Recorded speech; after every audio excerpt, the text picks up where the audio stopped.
Bueno, basiko gara.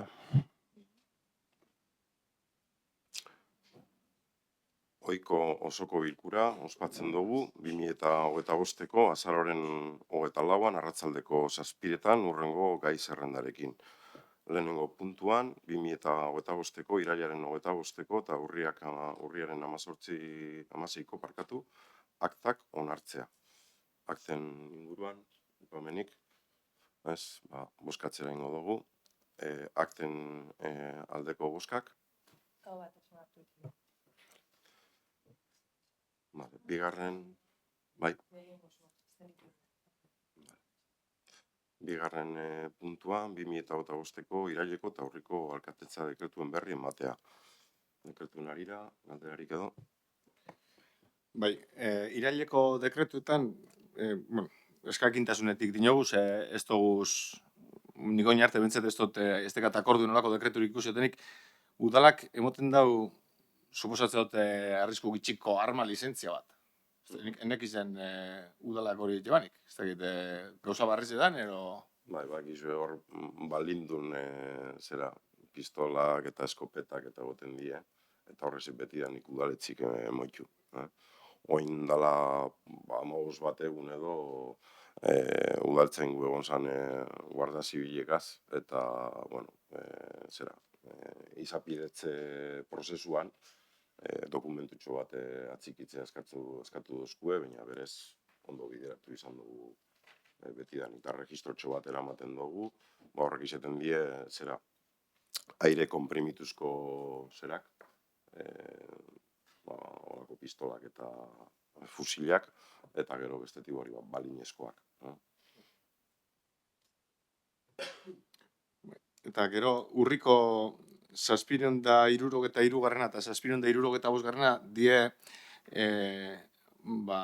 etxe bizitza bi saltzeko dekretuek.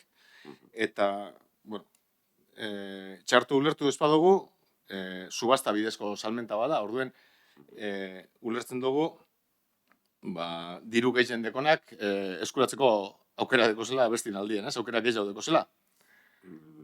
Beste baldintzari bete biarrez bada? Bai, beste baldintza batzuk ustete jarri direla buruz puntuaketak ez dakite emoteko moduan egon gonazen, baina bietxe bizitza dire, bata dago irizgarri, oso egokituta horretarako, eta kasu horretan, etxe bizitza horretan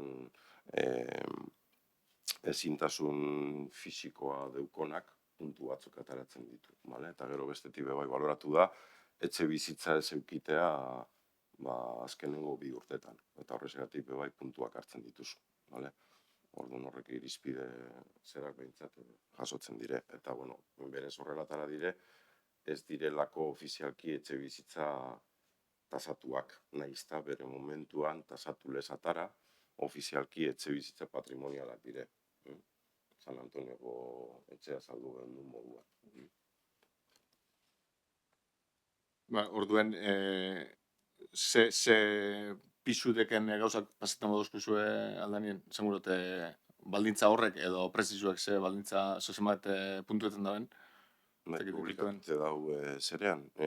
Dekretuen agertzen da? Dekretuan ez dut uste. Kontratatzaile profilia mali, Pasa baldo euskuzea, beste ikaz bestela. Vale. Hirugarren puntuan, ordaintzeko batazbesteko epearen, 3. hiruhilekoaren berri ematea.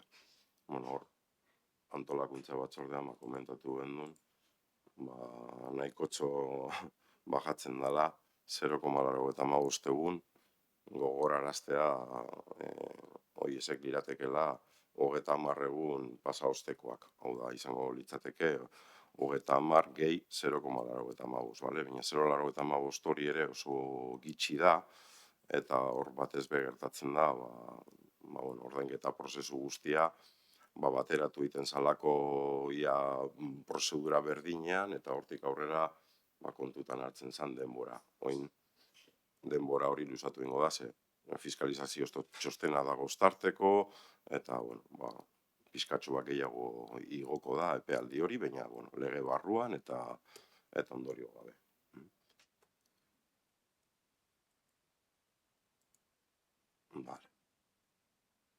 Laugarrenean, diru laguntzen plan estrategikoa onartzea, eta, hor, komentatu gendun, ez da, azkenean, pixkat be, aurrekontuarekin lotutako plangintza be litzatekela, ezinbestekoa da gero aurrekontua onartze aldera, eta, hor, arloetatik eta pixkat esarri diren diru laguntzak eta txikitu dire, batzuk mantentzen dira diruz, beste batzutan pixkat gora egiten dute, egokitzapen txiki batzuk eman dire oroar, aipagarrienak komentetiarren edo, kentzen da ikateko diru laguntza, ez da aplikatu martzan jarri zenetik plan hau, eta ikusten genduen ezala beharrezkoa mantentzea, gero bestetik atxikitu da ondareari lotutako diru laguntza, norgehiagokan, eta hor araudia prestatu beharko litzateke, eta gero zuzenketa txikitxo bat, ze hori komentatu gendun, udal laguntzetan 3.000 euro agertzen ziren helarazitako dokumentuan, eta bere 8.000 dire aurrekontuan agertzen diren moduan. Horiek aipagarrienak edo, eta gero, komentatu gendun bebai, zera, ezta, kooperazioko partida horiek, batez ere Euskal Fondoan eta Rio del Oron, eskualdeko proiektuak edo udalarekin zer ikusia duten proiektuak direnez, horiek diruz laguntzea. Eta oroar, aipamen nabarmenenak horiek lirateke. Ez dakit zozer kontatzerik eduko zuen. Ez, egin biharreko zer da, gauza batzuk ondo ikusten dugu, ez dago ezer pega hundirik, bai guztauko jakun igual urrengo baten jartie, eta bera lantzie, igual epeluzera baten eraginkorra izan daiten, printzipioz ez dago inungo pegarik. Bale, boskatzera ingo dugu. Planaren aldeko boskak, abstentzioak, Bost, gehiengo oso.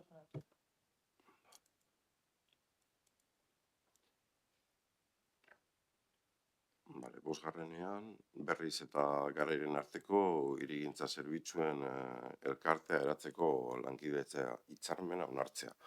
Hau komentatu gendun, garaine bera gure idazkari kontu hartzailea be kasu berdinean dago, aurretiaz gure lehenako idazkaria berdin portzentai txiki baten garain ematen zuen zerbitzu, eta oingoan, arkitektuaren figura ekartzen dugu, irizpide berdintzuekin, bere lana eskaini ahal izateko berri zen eta garain.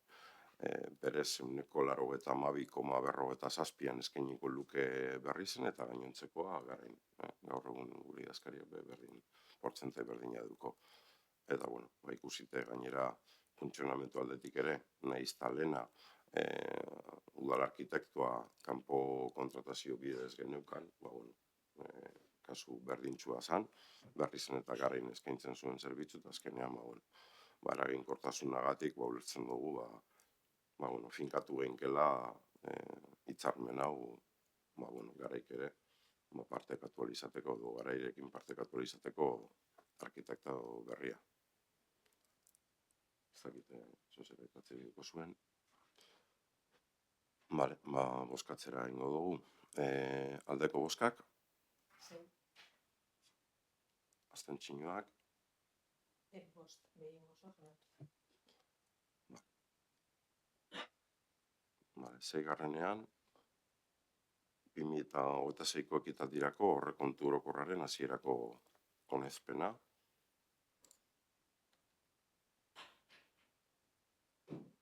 Hemen pixkate laburpentso bat egingo dut. Sarreren inguruan, aipatzea zerga zuzenetan, ibian jorratu dugun igoerarekin, €150.000 euroko gehikuntza jasotzen direla, diru sarreretan. Plusbaliek ere gora egin dute, baina esan bezala eraginik handiena ibiak izango leuke.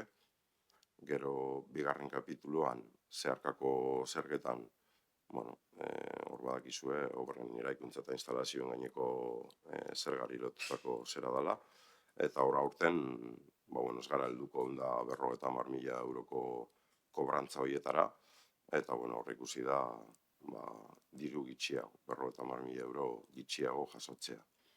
Gero, hirugarren kapituluan, tasak eta bestelako sarreretan, hor horniduran, 6% igo gendun, ikusirik eskualdeko eta esan ginke Bizkaiko udalerri merkeenetarikoa garela, kontsortzioko gainontzeko udalerriek askoz be diru gehiago kobratzen dute kontsumitzen dugun urarengatik, eta ikusirik ere, batez ere horrezegatik, inbertsioak egin behar direla azpiegituretan, 6% hori altzatu gendun. Orduan horrek, diru gehigarritxo bat ekartzen du sarreretan, eta orokorrean €158.000 euro gehiago egoten dira, diru sarrera kapitulu honetan, baina batez be, zaborren igoeragatik.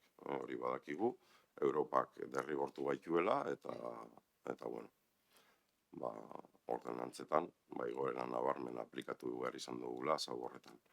Gero, laugarren kapituluan, transferentzia arruntetan, hor, betikoa ez da, udalkutzak urtero bere aurreikuspenak egiten ditunean, batzutan positiboak, beste batzutan negatiboak izaten dire, aurtengoan positiboa nabarmenki, baina hau ez da diru iturri finko bat, eta hori kontutan hartu behar dugu, txostenetan ere jasota dago. Aurten, posik egotekoa da, eta horotara laugarren kapituluak €355.000 euro gora egiten du, baina esan bezala, zuhurrak izan beharko gara urrengo urteetan. Gero, 5. kapituluan, ondare sarreretan, hemen komentatu gendun, Ama Virginia basoaren ustiapena dukogula horre egiteko, ja adinean dago, eta horra horrek usten dira, €150.000 euro, horretara, kapitulu honetan, €162.000 euro gora. Gero, 6. Inbertsio errealak, eta hemen, €110.000 euroko jeitziera ematen da, batez ere, lehen komentatu dugunagatik ez da, aurten bi etxe bizitza saltzea aurreikusten zan, eta datorren urtera begire bakarra. Orduan, €110.000 euro gitxiago, eta gero 7. kapituluan, transferentzien kapituluan, hemen batez ere aurreikusi da, futbol zelaiko aldagelentzako proiektuak agian diru laguntza jasoko duela, aldundiko diru laguntza jasoko duela, eta gero bestetik Maiabiko megalitoen proiektua jada amaituta dagonez, hor 20.000 euro ez ditugu jasoko, horotara €58.000 euro gehiago kapitulu horretan. Eta bukatzeko, 8. kapitulua, kapital eragiketak, eta hemen ez da aldaketarik aurreikusten. Horotara, pasadan urtearekin alderatuta, 9,9% gora egiten du aurrekontuak, hau da, €675.000 euro gora. Gauza berak gertatuko litzateke logikoki, gastuetan, diru sarrerak atarata, hori izango litzateke, gastuetarako izango genduken dirua. Eta horotara, 8.015.000 euro lirateke. Gastuei aipatuz, hor komentatzea, pertsonal gastuetan, €95.000 euro gora egiten duela kapituloak, batez ere lanpostuen balorazio berritik eratortzen da igoera hau. Gero, 2. kapituluan, ondasun arrunta eta zerbitzuetan, mantenimentuak gora egiten du, lorazaintza, bide garbiketa, zaborren kudeaketa, eta batez behar gero, kirol zerbitzuetan be, gorakadak eman dire. Eta berdintasun alitzan eta toki garapenekoan ere, horiek gora egiten dute, aipatzea oin lizitazioan gaudela, bi zerbitzuien lizitazioan, eta hor jakingo dugu benetan, datorren urtera begira, ze kostutan urtengo diren bi zerbitzu horiek. Gero, aipatzea hori, oro har, 382.000 euro gora egiten duela, mantenuko kapitulu honek, eta hirugarrenean, finantza gastuetan, hor, aipamen txikia, 4.000 euro gutxitzen da. Laugarren kapituloan, transferentzia arruntetan, hemen orotara 3.000 euroko inguruko gutxitze txiki bat ematen da. Eta, horra aipagarrienak, oraindik ez dakigunez, amankamunaz guariz zenbat eman beharko diogun eskaintzen dizkigun zerbitzuengatik, hor aurreikusi da 10 bat igotzea, eta gero, bestetik, diru laguntzetan, ondare diru laguntza horietarako 25.000 euro planteatzen ziren, aipagarrienak horiek lirateke. Eta bukatzen joateko, 6. kapituloan, 196.000 euro gora egiten du kapitulu honek, 10% helduz, aurrekontuaren 10% helduz, eta kokatuko ginateke 819.000 eurotan. Eta hor ikusten dira, futbol-zelaiko aldagelak berritzea, 300.000 euro, Matzagako irisgarritasun lanetarako 115.000 euro, auzoetako ur hornidurarekin lotutako inbertsioetarako 50.000 euro inguru, udaltzaingoaren ibilgailu berriaren erosketa 53.000 euro inguru, Urzabaletko etxebizitzaren erosketaren bigarren zatia bideratzeko beste 40.000 euro inguru, proiektutarako partida, 50.000 euro inguru, eta langileentzako ordenagailuen erosketa, oro har, 7.000 euro. Horiek aipagarrienak lirateke. Eta gero 7. Kapital transferentzietan, hor mantendu egiten da aurreikusitakoa. 8. Finantza aktiboetan, 7.000 euro gora egiten du kapitulu honetan.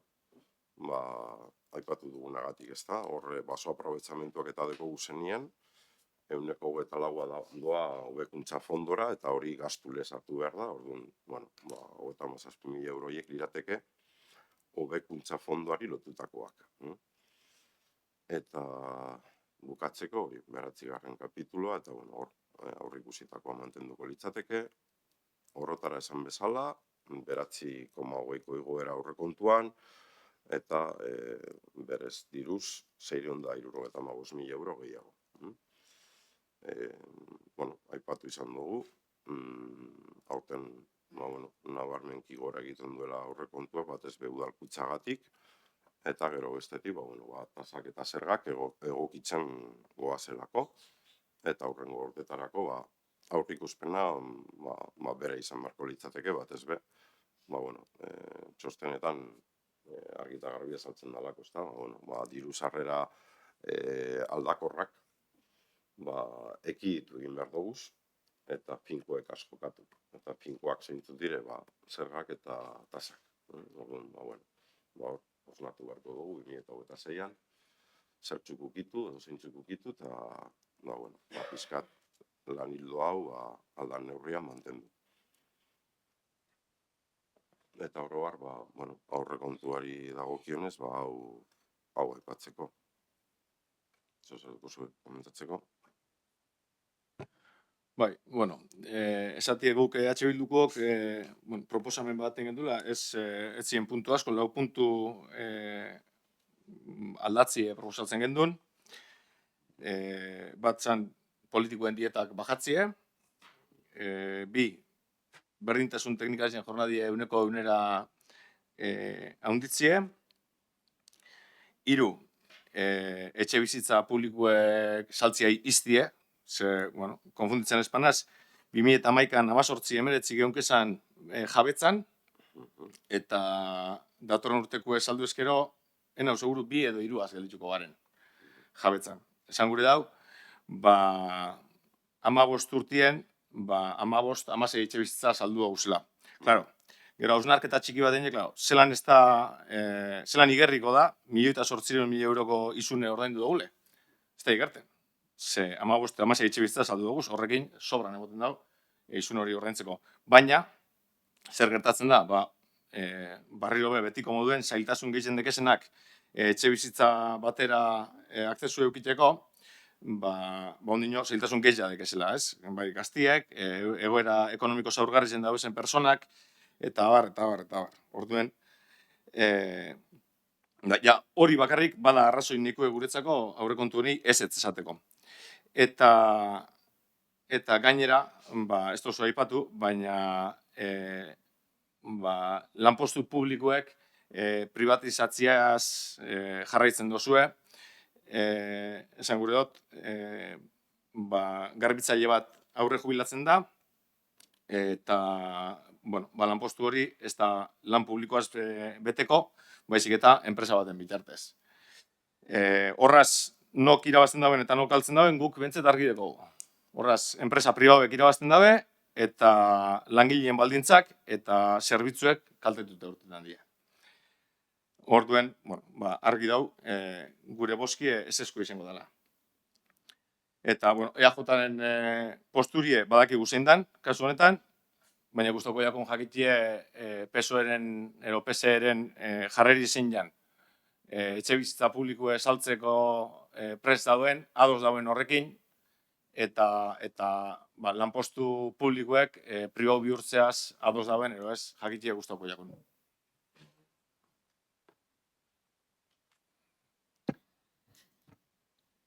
Está muy bien lo de la vivienda pública, está muy bien, pero también tenemos que analizar todo el tiempo atrás la cantidad de dinero que nos ha costado al ayuntamiento, ¿vale? Estar en negativos a cuenta de que esas viviendas que se habían alquilado no se ha cobrado.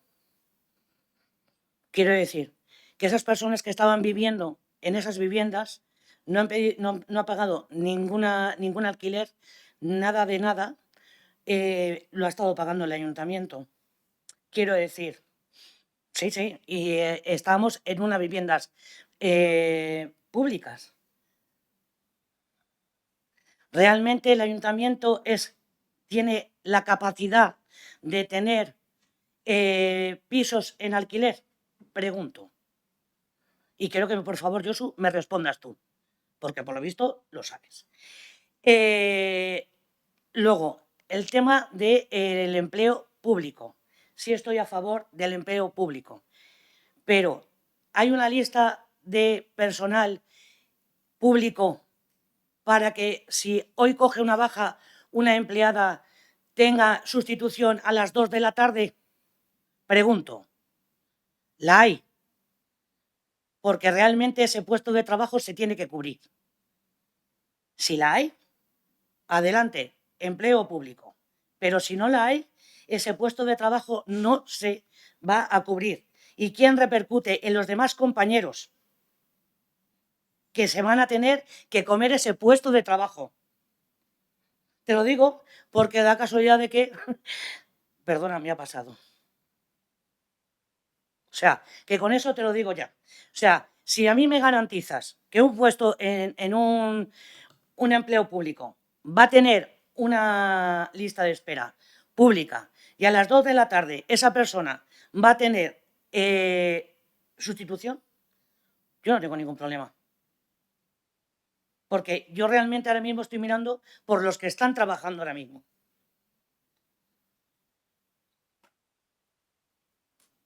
Vale, eso. Bueno, a ver, lanpoltza bat sortu leke, egon izan dira lanpoltzak, eta ordezkapenak hortik egiten dira. Ez dakit ordu bietan gertatu ezkero, nik uste dut, itxaron zerrendak, lanpoltzak daudenean, bertan dauden pertsonak ere eskubideak badituztela. Zan edot, eta enpresetarako lan egiten duten pertsonek be, ordezkoek ere eskubideak badituzte. Orduan ez dakit, nik hain azkarra izango den, ez batean, ez bestean. Zu basabiltza arlo horretan, ni ibiltako naiz, badakit.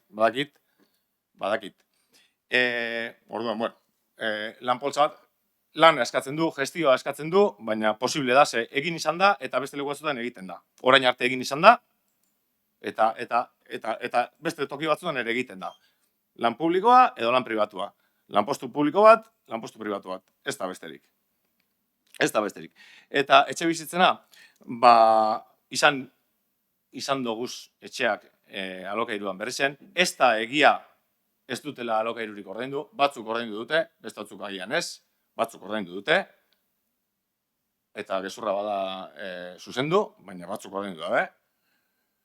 Eta bueno, horrek ere eskatzen duena da lana. Lana eta gestioa eskatzen du. Baina posible da. Posible da. Eta udal bat zertarako dago? Dirua egiteko edo zerbitzuak emateko. Zein da udalaren helburua? Udalak ez du errentagarritasunik atera behar, ez etxe bizitzekin, ez kiroldegiarekin, ez inongo zerbitzurekin. Egin behar duena da zerbitzu bat eman. Eta kasu honetan pertsona zaurgarrienak babestu egin behar dira. Eta horrek dira etxe bizitza duin bat izateko aukera gutxien dituztenak. Eta horrek uzten gabiltza albo batera berriz ere. Berriz ere berri zen. Bueno, nik uste dut eztabaida hau ez dela berria, hau eztabaidatu dugu 1000 forotan, eta dano dakigu bakoitzak zer pentsatzen duen. Hori lehenengo eta behin. Etxe bizitzen arire, egia da, Josu. Danok ez da eduki, zorrik. Baina itxidan zuloa 80.000 eurokoa da. Eta gara 4.500 biztanleko herri bat. Gure kompetentzia ez da etxe bizitzak erostea eta alokairuan ipintea. Ze gogoratu behar dugu, Berrizko udalak 1,5 milioi kredito hipotekarioak zituela, 1,5 milioi kredito hipotekarioak zituela etxe bizitza horiek erosi zituenean. Erosi egin zituen, baina kredituak atara. Eta ez 1,800.000 euro horiek hortartean egoazalako, ez. Etxe bizitzak saldu ziren 1,5 milioi kredito hipotekarioak egoazalako, eta tartean 80.000 euroko zorrak, zuloa. Eta guk ez geneukan ez pertsonalik, ez gaitasunik, kudeaketa hori eraginkortasunez egiteko. Eta horretarako jaurlaritza dago. Eta jaurlaritzari eskatu beharko diogu horrelako politikak herrietan martxan ipintzera. Eta ez udalok. Gauzak horrela dire. Eta eukialduguz pentsakera desberdinak, errespategarriak guztiz zuenak, gureak, besteak, baina gauzak horrela izan dire. Eta datuekaz hitz egin behar dugu. 1,500.000 euro kredito hipotekarioetan.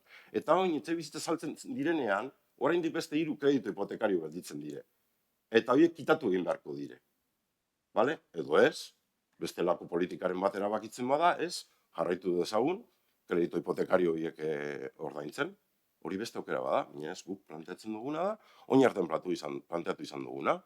Etxe bizitza saltzen joan, eta bai, 3 gelditzen dire. Bata mankomunitateari laga diogu, eta eskualdean bakarrik gara 2 udalerri 3 parkatu, etxe bizitza mankomunitateari laga dizkiogunak gizarte larrialditarako. Berriz, Durango eta Txondo. Berrizek 4.500 biztanle ditu. Eta etxe bizitza bat laga dio mankomunitateari. Gizarte larrialdiko kasuak kudeatzeko. Eta beste etxe bizitza bat oraindik gelditzen da karteran, gizarte larrialdi zerbitzuak eskaintzeko, udal mailan. Hor, hausnartu beharko da, horri zer egin, mantendu, edo baina hor badago 2. etxe bizitza bat. Eta 3. okupatuta dago gaur egun. 3 dire, gelditzen direnak. Bueno, nik ez dut uste bilkura danik, egon gaitezke hemen, 2 ordu, 3, honegozu batzordean komentatu behar duguz. Eta galdera sakonak baldin badaude, batzordean komentatu iguzan. Bilkuran edo zer bota ginke, respetu osoz, danok bota ginkez, 1000 kontu.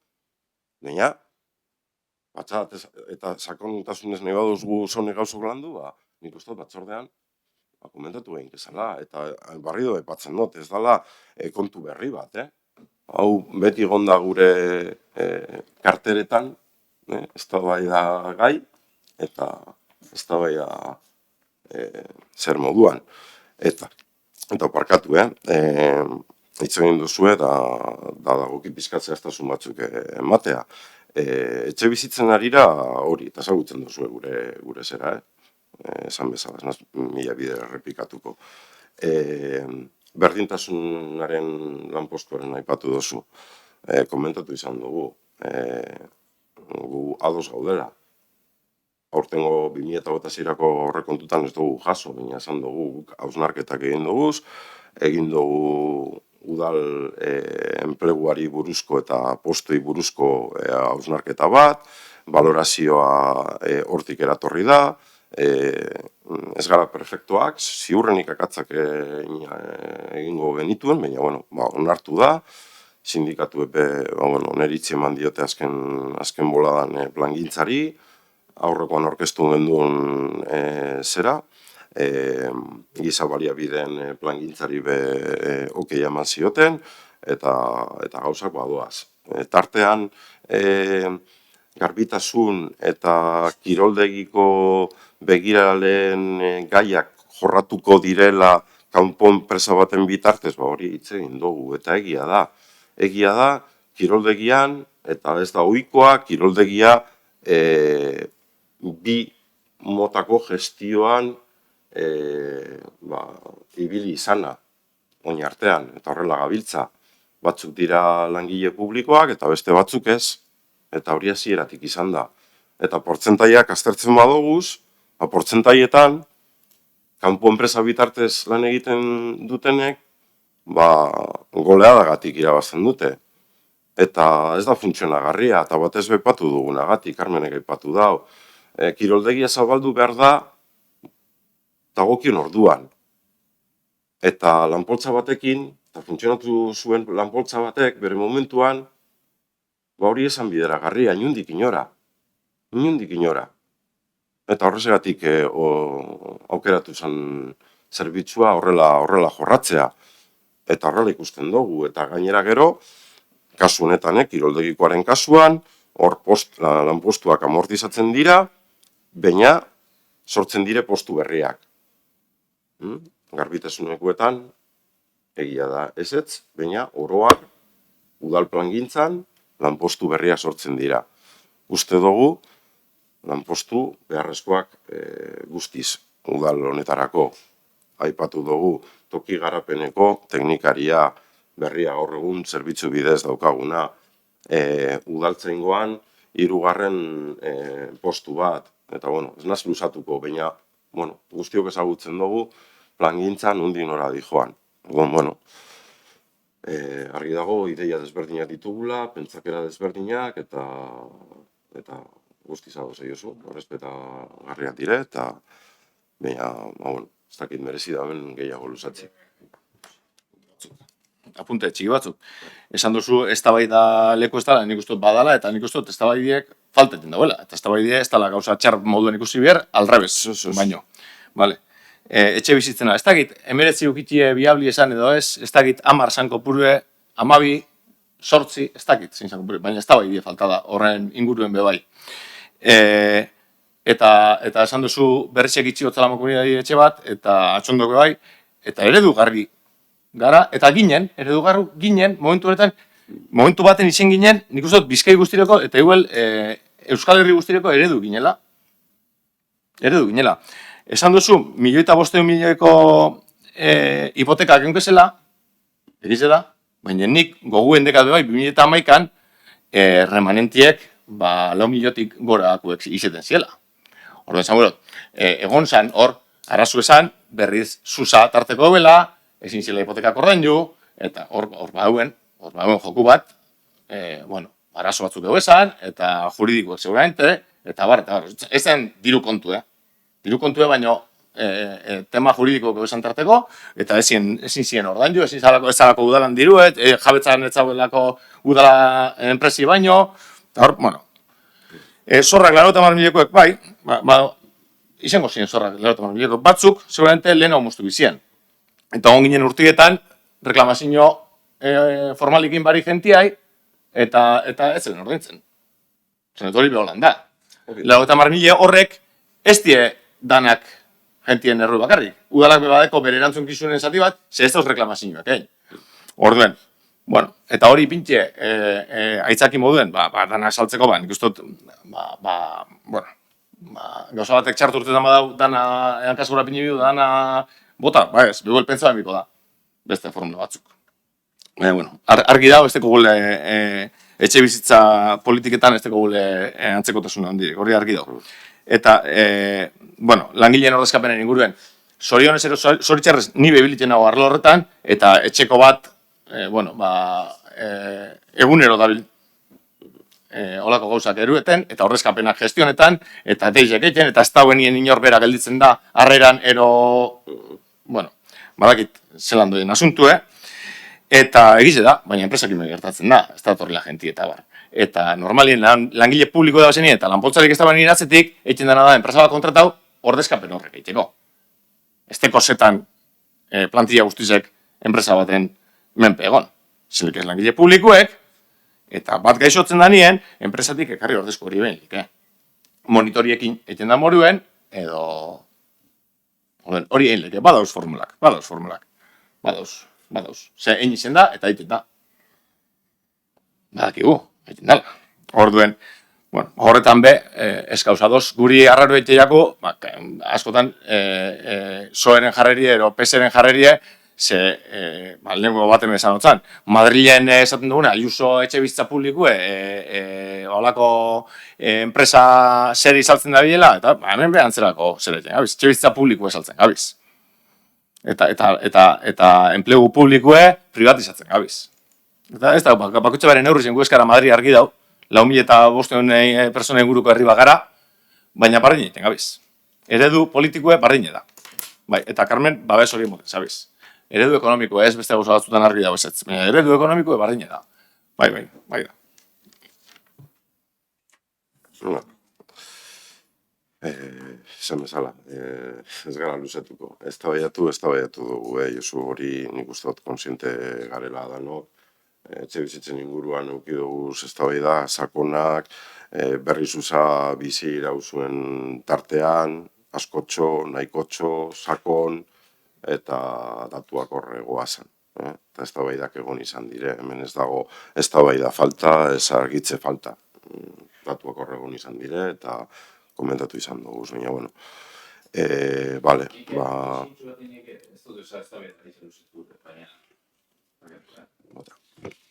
Hau ja, langile publiko moduen esan bera dute, zeni langile publikoenaz, hemen bat baino goizio bazagoz, baina langile publiko moduen. Ordezkoekin sortulik esan arazue, bardinate seinal horretan, aitzakia lez erabiltzie, gero, zerbitzua privatizatzeko, nire hobitzat indigna hobiten, bestela langile publiko dano gauz obran. Zetako, kontratatu guzen lan publiko danetarako enpresa pribatuek.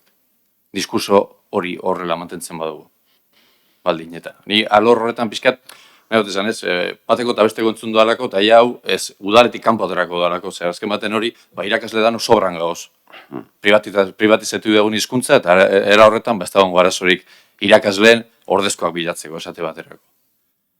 Nik uste dut diskurso hori pixkat peligrosu badala, eta nahiko neuke bintzet ez erabiltie. Beste kontu bada, eredu ekonomiko, dena delako bat, eta horretako guzen aldiak. Baina bintzet, langile publikuek ordezkatzeko sortzen den arazolez zertzi edana, ni neu bintzat, langile publiko lez, nahi txezu degaleko langile publiko izen, pixkat amorrarazten dago.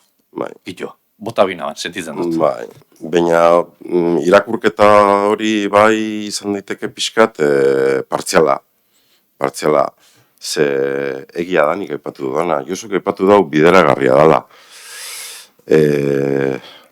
Hori itxeingo dugu lasaiago batzorde baten, baina bideragarria dala zalantzan jarriko neuke. Nik ez dut esan bideragarria. Bateragarriak, ez parkatu, nabil hitz egiten bateragarritasunaren inguruan. Hau da, ordezkoa izatea kanpo enpresa baten bitartez bideratua, bale? Nik eta lanpoltzarik espalo. Bueno, baina, dinot, hor gauza batu dagoz, tarteko, itzegin behar direla, eta zailtasun.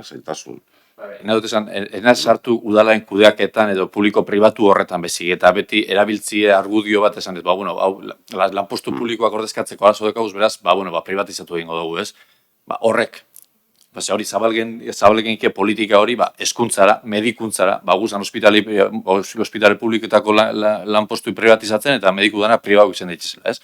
Baina hori, astakeria bat irutzea jaku, logikoa da, moduen zorionez gainera, Orduen, horretik inot, argudi horrek, askotan, ni neu langile publiko lez pixkat amorrazten hauela, eta honekin bukatuko dut, bestela gabiz nik uste korapilatzen hemen kontu honetan, baina nik uste aintzat hartzeko kontu bat badala. Bestelako zerbitzu batzuk badagoz, eta zin maz. Vale, buskatzera ingo dugu. Aurrekontu eta RPT-aren aldeko, ezin gehiagaztu RPT-a belotuta dagoela aurrekontuari, lanpostuen zerrenda, aldeko boskak, 6. abstentzioak, kontrako boskak, Gehiengo osoz onartu da.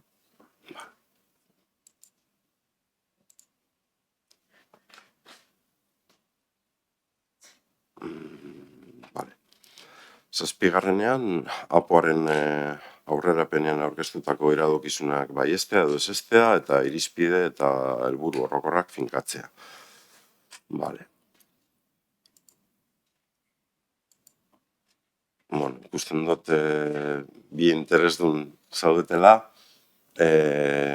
Bueno, ez dakite merezi dauen alegazio guztie zera ematea, luzatu ingo gara pilo bat, baina igual zuen kasuak jakin nahiko dituzue, orduan aipatuko dodaz.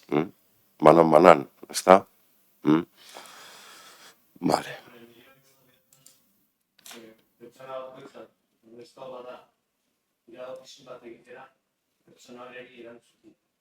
Ez que procedimentalki horrela da.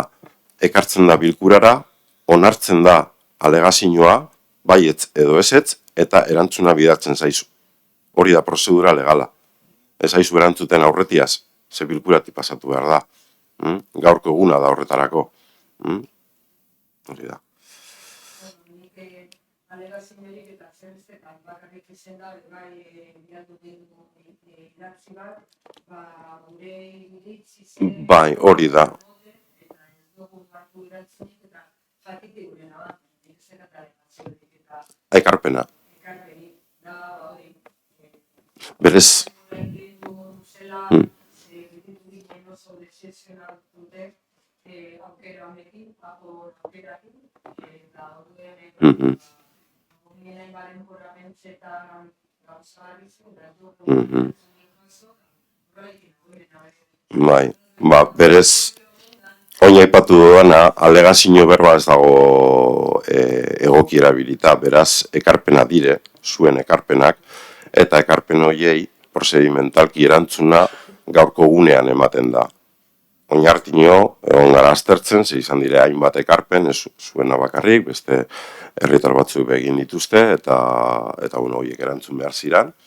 Horretarako ikuspegi teknikoa lehenengo jaso behar gendun, gero gurea, danona, eztabaidatu, adostu aldan neurrian, eta bilkurara ekarri, danak erantzuteko, bale? Eta berez, hori gaur hemen onartzen dugunaren arabera, helaraziko zaizue erantzuna. Bale? Orduan, bueno, hasiko naz banan. A ver.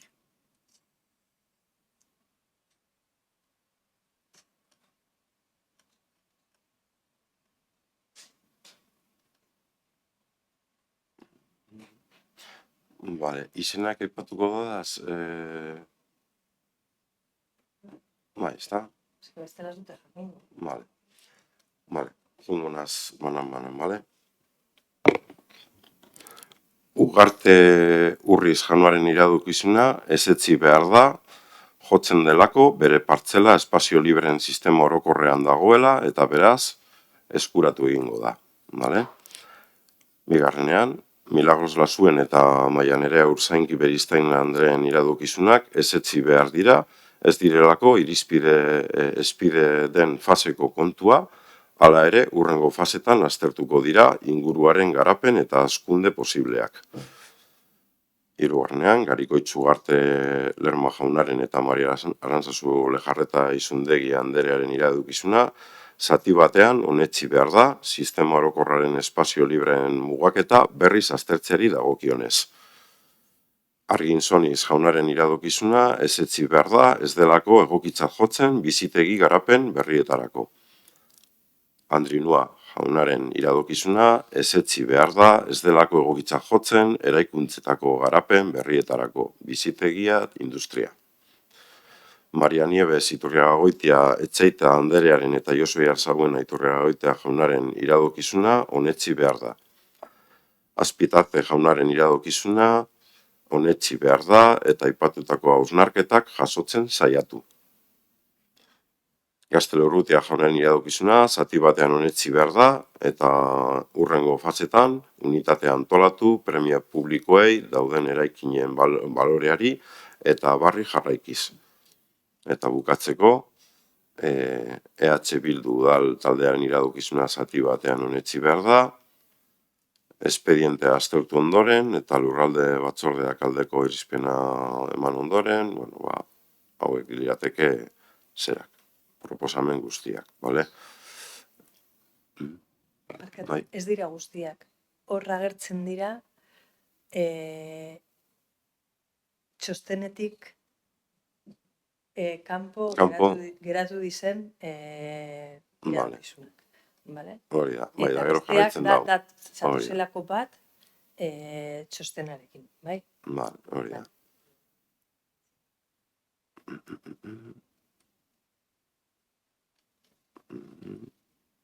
Vale, parkatu,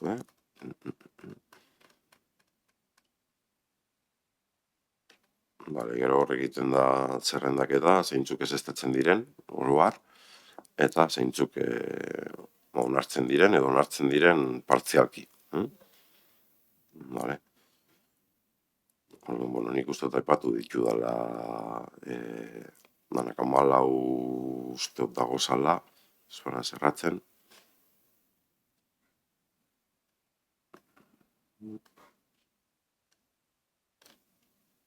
Vale.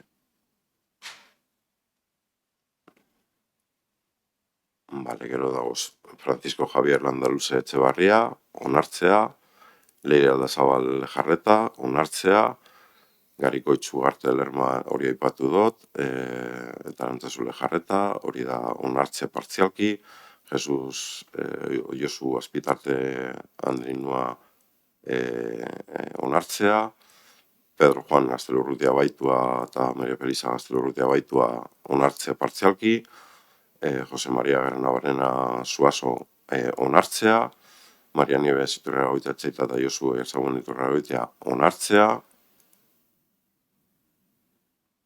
Faustro Odriozola Burgada ez onartzea, Jose Ramon Vázquez Ramírez ez onartzea, Txomin Arrobarrena Bilbao ez onartzea, Alessandro Ugarte Urriz ez onartzea, Milagros Lasuen Gaztelurrutia ez onartzea, Juan Jose Arginzon Izarriola ez onartzea, Eneko Andrinua Mendiola eta Antonio Andrinua Lariz ez onartzea, eta Maia Nerea Urzainki Beristain ez onartzea.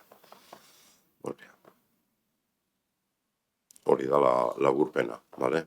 Gero idatzi helaraziko zaizue erantzuna, bale?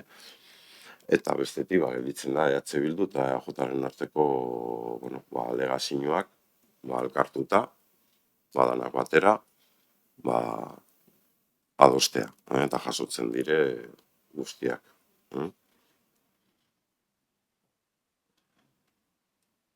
Vale.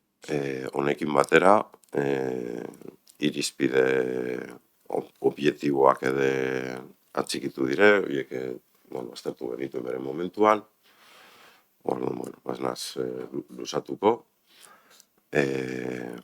bozkatzera ingo dugu. Proposamen osotuaren aldeko bozkak, Hau batez onartu. Vale. Eta bukatzeko dukogu azaroako 25ko adierazpena, emakumeen aurkako indarkeria desagertarazteko nazioarteko eguna dela eta, bueno, horre esaldi bat falta da adierazpenean beti jasotzen duguna. Era berean, herritargoa gonbidatzen dugula azaroako 25ko ekimen guztietan parte hartzea. Vale. Adierazpenaren aldeko bozkak, eta bukatzeko galdezkeak, zer aipatzerik. Vale. Bukatutzat ematen dugu. Eskerrik asko. Eskerrik asko zuei be, bertaratzearen. Bai.